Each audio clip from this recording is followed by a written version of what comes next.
নমস্কার বন্ধুরা, আরও একটা নতুন ব্লগেতে আপনাদেরকে স্বাগত জানাই। আমি শুভেন্দু সরকার আরও একটা ব্লগ নিয়ে চলে এসেছি। আজকের বকখালির কাছে, অর্থাৎ আমাদের কলকাতা থেকে দিনের দিনে ঘুরে আসার মতো একটা জায়গার সন্ধান দেব।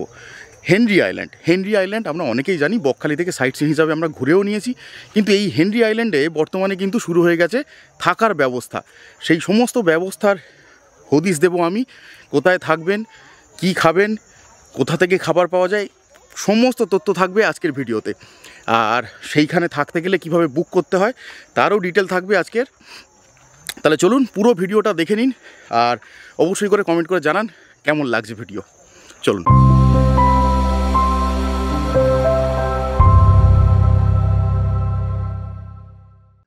ভোর ভোর বাড়ি থেকে বেরিয়ে সকালবেলা পৌঁছে গিয়েছিলাম নিউ বকখালি। সেই নিউ বকখালির ভিডিও এর আগে আমি পোস্ট করে দিয়েছি। সেই ভিডিও যারা দেখেননি, ওপরে আই বাটনে ক্লিক করে দেখে নিতে পারেন। তারপর আমরা সেখান থেকে গাড়ি নিয়ে চলে গিয়েছিলাম হেনরি আইল্যান্ড। হেনরি আইল্যান্ড যাওয়ার রাস্তায় আমরা দাঁড়িয়ে খেয়েছিলাম ছেঁড়া পরোটা, এবং তারপর ওখান থেকে হেনরি আইল্যান্ড ঘুরে তারপর আমরা পৌঁছেছিলাম বকখালি। তো হেনরি আইল্যান্ডের ভিডিও যারা এখনও পর্যন্ত দেখেনি, তারা উপরে আই বাটনে ক্লিক করে দেখতে পারেন। এরপর থেকে ভিডিও শুরু করছি। চলে এলাম বকখালি।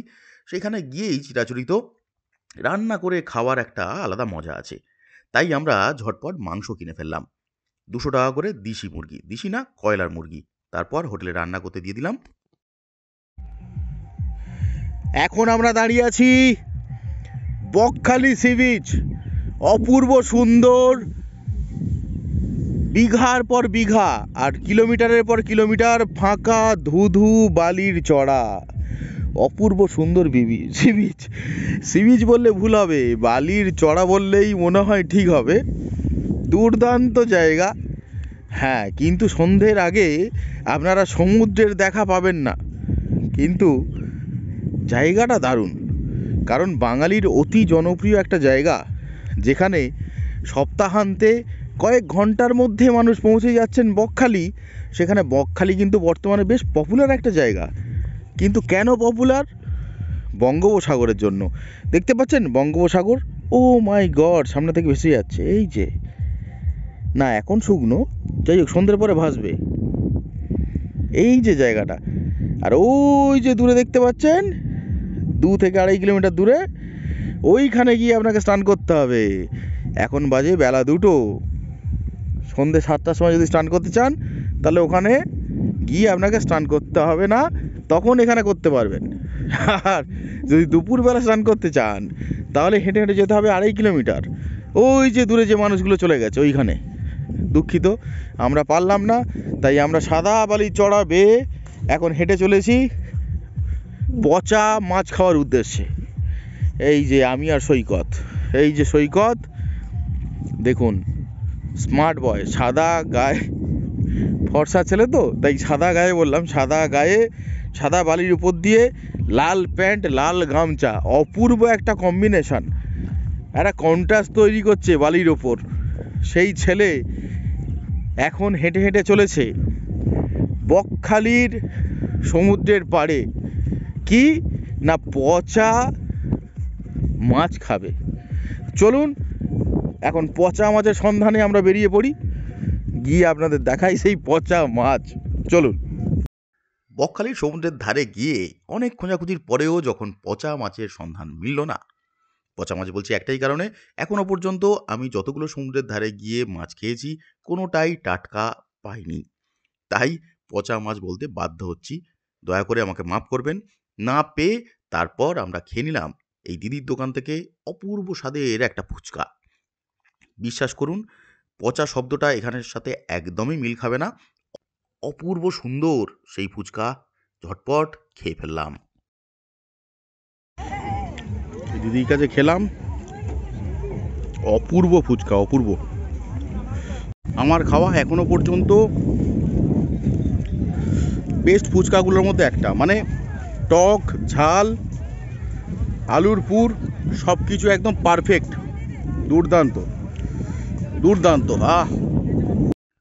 অনেক প্রতীক্ষা করার পরও যখন সমুদ্র পাড়ে এলো না, অগত্যা বাধ্য হয়ে হাঁটতে হাঁটতে সামনের দোকানগুলোর পাশ দিয়ে এগিয়ে চললাম মূল রাস্তার উদ্দেশ্যে।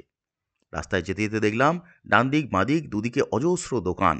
সেই সমস্ত দোকানে বিক্রি হচ্ছে বিভিন্ন রকমের বল থেকে শুরু করে খেলনা, বিভিন্ন রকম জিনিস। তার মধ্যে ছিল ঝিনুকও। কিন্তু মেন যেটা বিক্রি হচ্ছে সেটা হচ্ছে টুপি।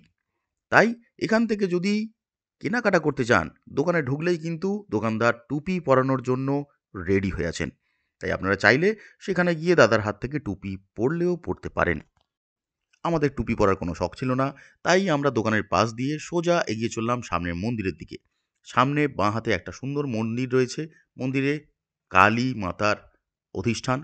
সেটা দেখে পাশ থেকে এগিয়ে চললাম সামনে গাড়ি পার্কিং এরিয়ার দিকে। অজস্র দোকান, এখানে খাবারের দোকানও রয়েছে, আপনারা চাইলে এখান থেকে খাওয়া দাওয়া করতে পারেন। এখানে খাবারের দাম কিন্তু তুলনামূলক অনেকটাই কম।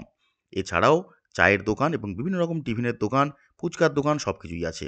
আর এই যে সামনে দেখছেন বাঁদিকে প্রচুর গাড়ি রাখা, এই বাঁদিকের বাগানের মধ্যে কিন্তু পিকনিক করা হয়। সেখানে প্রচুর লোকজন পিকনিক করছে বিভিন্ন রকমের গান চালিয়ে। আমরা এই যে মাঠটা দেখছেন, এই মাঠের সামনে গিয়ে দাঁড়ালাম। তারপর সামনে এগোতে এই ডান দিকে পড়লো বালুতর ট্যুরিজম প্রপার্টি। সেখানে দেখলাম একটা বার, কিন্তু দুঃখের বিষয় এখানে আমরা ঢুকতে গিয়েও দেখলাম ও বাবা, এ তো গেটে দেখছি তালা দেওয়া, বন্ধই পড়ে আছে। তাই অগত্যা ওখান থেকে হাঁটতে হাঁটতে চলে গেলাম প্রচুর গেস্ট হাউস দেখতে দেখতে। সেই সমস্ত গেস্ট হাউসের নাম্বার এবং ঠিকানা সব কিছু এখানে দেওয়া রইল। কন্ট্যাক্ট নাম্বারে কল করে আপনারা চলে আসতে পারেন। যে সমস্ত হোটেলের নাম্বার আমি এখানে দেখাচ্ছি তার প্রত্যেকগুলোই কিন্তু রিজনেবল। শনিবার রবিবার বাদ দিয়ে যদি এখানে আসেন, সেক্ষেত্রে কিন্তু 500 থেকে 600 টাকার মধ্যেই আপনারা ঘর পেয়ে যাবেন। কিন্তু শনিবার রবিবার গিয়ে দয়া করে আমাকে কিন্তু কথা শোনাবেন না, কারণ এই দুটো দিন কিন্তু বকখালিতে রীতিমতো ভিড় থাকে। তাই এই সমস্ত হোটেলের ভাড়া প্রায় ডবলের কাছে পৌঁছে যায়। রাস্তাটা এবার বলে দিই, আপনারা ফ্রেজারগঞ্জ থেকে যখন বকখালির দিকে যাচ্ছেন, যেতে দেখবেন ডান হাতে ঠিক বকখালি মোড়ের আগে একটা হোটেল পড়বে, সব থেকে পুরনো হোটেল বকখালির, যার নাম বলাকা। সেই বলাকা হোটেলটা ক্রস করে যাওয়ার পরেই বেশ কিছু দোকান পেরিয়ে ডান হাতে দেখবেন একটা রাস্তা ঢুকে যাচ্ছে। সেই রাস্তা দিয়ে সামনে এগোলেই পরপর অনেক হোটেল দেখতে পাবেন। এই রাস্তার মধ্যে যে সমস্ত হোটেলগুলো রয়েছে তুলনামূলক সেগুলো কিন্তু মেইন রোডের ওপর হোটেলগুলোর থেকে অনেকটাই কম দাম। তাই আপনারা যদি সস্তায় বকখালি ঘুরতে চান, এই রকম অপূর্ব সুন্দর বঙ্গোপসাগরের ভিউ নিতে চান, তাহলে অবশ্যই করে এই রাস্তার ভিতরে যে সমস্ত হোটেল রয়েছে সেই হোটেলগুলোতে থাকতে পারেন। এখান থেকে কিন্তু ভিতরের রাস্তা দিয়ে বকখালির সমুদ্রের ধারে যাওয়া যায়। পাশে একটা ঝাউবন এক্সট্রাভাবে পেয়ে যাবেন, সেই ঝাউবনের মধ্যে গিয়েও ছবি টবি তুলতে পারবেন। আর বালির চড়া বেয়ে যদি একটু হেঁটে যান, সেক্ষেত্রে বকখালি সি বিচে গিয়ে পৌঁছাবেন। দুর্দান্ত একটা জায়গা, ফাঁকা, লোকজন কম, তাই অনেকের ভালো লাগতে পারে। তাই এই ঠিকানাগুলো দিয়ে রাখলাম। এখানে সমস্ত হোটেলের নাম্বার দেওয়া রয়েছে। হ্যাঁ, যদি হোটেলের মধ্যের কন্ডিশন খারাপ হয়, দয়া করে আমাকে কিছু বলবেন না, কারণ আমি কিন্তু ওই হোটেলগুলোয় থাকিনি। এই শ্রীধাম হোমস্টেতে আমি ছিলাম। হোটেলের রুমগুলো মোটামুটি, খুব ভালো নয়। আর এই হচ্ছে জয়গুরু আবাসন। এটা একদম বলাকা হোটেলের আগে বাঁ হাতে মেন রোডের ওপর। এই হোটেলের ভাড়া কিন্তু 1000 থেকে 1200 টাকা। এখানে থাকলেও থাকতে পারেন। আমরা গিয়ে ফোন করে করে ম্যানেজারকে খুঁজে না পাওয়ার কারণে বাইরে থেকে কিছু ছবি টবি তুলে নিয়ে ভিডিও বানিয়ে আমরা চলে এসেছিলাম। এখানে কিন্তু আমাদের থাকা হয়নি। চলুন আজকের মতো টাটা। আজকের মতো ভিডিওটা এখানে শেষ করছি। আশা করছি অন্য ভিডিওগুলোর মতো এই ভিডিওটাও যথেষ্ট ভালো লেগেছে আপনাদের। ভিডিওটা কেমন লাগলো অবশ্যই করে কমেন্ট করে জানান। আর যদি খারাপ লাগে সেটাও জানাবেন, তাহলে আমি অনেকটা বেশি ইমপ্রুভ করতে পারবো আর আপনাদের জন্য আরও ভালো ভালো ভিডিও উপহার দিতে পারবো। যারা যারা আমার চ্যানেলটা দেখছেন অথচ এখনও পর্যন্ত চ্যানেলটা সাবস্ক্রাইব করেনি, তাদের কাছে রিকোয়েস্ট রইল অবশ্যই করে চ্যানেলটাকে সাবস্ক্রাইব করে নেবেন আর পাশে থাকা বেল আইকনটা প্রেস করতে ভুলবেন না। তাহলে আমি যখনই কোনো ভিডিও আপলোড করব তার ইনস্ট্যান্ট নোটিফিকেশান আপনার কাছে পৌঁছে যাবে। আর যারা যারা ইনস্টাগ্রামেতে এখনও পর্যন্ত ফলো করেননি, তারা চাইলে কিন্তু ইনস্টাগ্রামে গিয়েও ফলো করতে পারেন। আমি এখানে ইনস্টাগ্রাম আইডিটা দিয়ে দিলাম, যান ফলো করুন। আর ওখানে আমি প্রত্যেকটা জায়গায় বেড়াতে যাওয়ার রিসেন্ট আপডেটগুলো দিয়ে থাকি, দেখে নিন। চলুন আজকের মতো ভিডিওটা এখানে শেষ করছি। ভালো থাকবেন, সুস্থ থাকবেন আর প্রচুর ঘুরতে থাকবেন।